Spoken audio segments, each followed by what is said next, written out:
Potholes like this one, which only measure about 4 inches deep, can still do significant damage to your car. So how do field crops affect fruit roll-ups? Corn and soybean oils are used in almost everything you find on food shelves, so lower crop yields means sticker shock for you. Many Oskaloosa store owners hope you hang up the hose, skip Des Moines, and shop local. The Mahaska Health Partnership has already completed what it calls phase 1 of the project, which includes this new helipad and laying the groundwork for what will be the new building.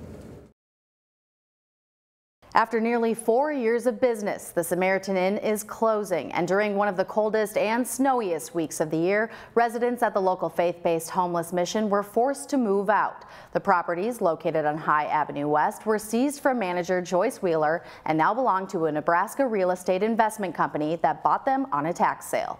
I don't feel obligated to everybody here, but they're not just people who live here, they're my friends too. And they have nowhere to go. Consider Lisa McCoy the lucky one. After living at the Samaritan Inn for nearly a year, she and her husband finally saved enough money to get their own apartment, but they're forced to move earlier than planned. It would have been nice to have, for everybody else here, to have a little more notice to make arrangements. Something she believes could have been possible, but Samaritan Inn manager Joyce Wheeler says that's not true. All of this kind of just happened very quickly and much quicker than I thought that it would. Wheeler told residents Monday morning the inn was closing and they had to be out Friday. She's known for a long time this is coming. She tells us she didn't know, but she knew. You can't not have known this is coming when you didn't pay or anything. Records from the Mahaska County Treasurer's Office show Wheeler never paid property taxes at the inn while it was in her name from 2006 to 2010. Records from the Mahaska County Sheriff's Office show Wheeler was served last October, given 30 days to vacate the property. More records from the Sheriff's Office show Wheeler was served again January 24th. It's really tough on everybody because there's a lot of people that they don't have an income, and this is the only place they had, and that's why they're here. No income and not enough time to find a home. She knows we don't have anything. Residents also say Wheeler isn't letting them take furniture or clothes donated to them from the community. People in this town have just had the wool pulled over their eyes. I sat down with Wheeler Tuesday morning. So most of the furniture in here, you haven't decided yet what to do with? No, and there's quite a bit of it that's pretty used. Anything that is worth keeping, I want to be able to keep. Sure. But we found close to $3,000 worth of the inn's furniture for sale on Craigslist. Notice the timestamp on the photos, 2 days before Wheeler said she knew the residents were going to be evicted. After this interview, we asked Wheeler about the items for sale. She said she would use the money for existing utility bills from the inn. If the income wasn't enough and everything wasn't enough to keep it running, did you feel like you knew it would happen sometime? Not necessarily. People could be critical, but there were people that didn't think I would be open a month or two. And 3 3/4 years is a long time. Still, residents wish they had more time to find a home. They have nowhere to go. As of Friday morning, all of the residents were given an option for temporary housing through the Mahaska County Homelessness Coalition. If you would like to make a donation specifically. Economic experts say 2011 is a year for recovery.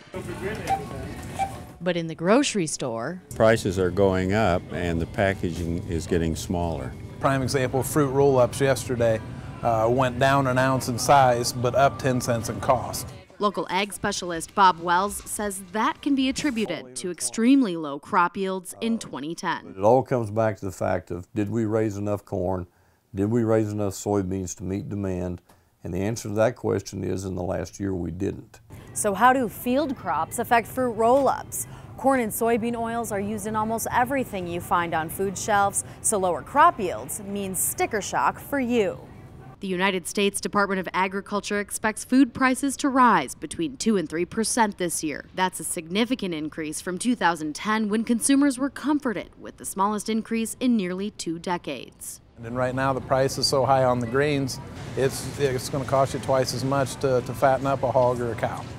But there are ways to keep your belly and your billfold full. I get just what we need. Buy stuff when it's on sale and then package it separately, put it in the freezer, and then I can just pop out like one chicken breast or something like that at a time. A good deal is a good deal, so load up when you can, because we're, all of us are at the mercy of what the prices are going to do. You can also try the more tedious task of clipping coupons. My wife clips them, but then I forget them. For CRI Weekly News, I'm Molly Thorvalson.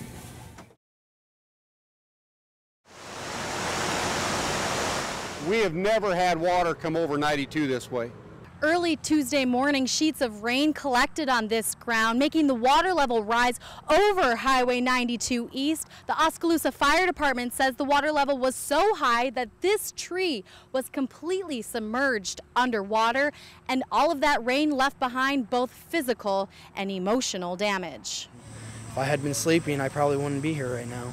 In just a matter of minutes, Daniel Wymore watched the water level rise nearly 3 feet inside his home. All that water is, in that little bit of time, it took everything I own. Rescue crews had trouble responding to flood victims just east of Oskaloosa because there was so much water over the road. I'm guessing 18 to 20 foot of water that was coming through this area. After waiting nearly an hour in the rain, 9 flash flood survivors and an armful of dogs were brought to safety. And now most of that water is gone. But nearly everything inside the homes is destroyed. The land is covered with debris and 9 people are left homeless. I doubt if I rebuild here. I don't know what's going to happen yet. It hurts a lot. It's depressing, and I have no clue what I'm going to do now. You got up this morning, you're still alive, so go day by day. For CRI Weekly News, I'm Molly Thorvalson. CBS 2's Molly Thorvalson is there live. Molly? Well, Megan, if you take a look at this property, you can see that all that is left of this home is the remains, a little bit of some framing, and other than that, mostly just charred pieces scattered everywhere. Right now, the firefighters are mostly just smothering out these really, really hot pieces, some hot coals. They're still smoking a little bit. They're spraying water on them and just trying to smother those out.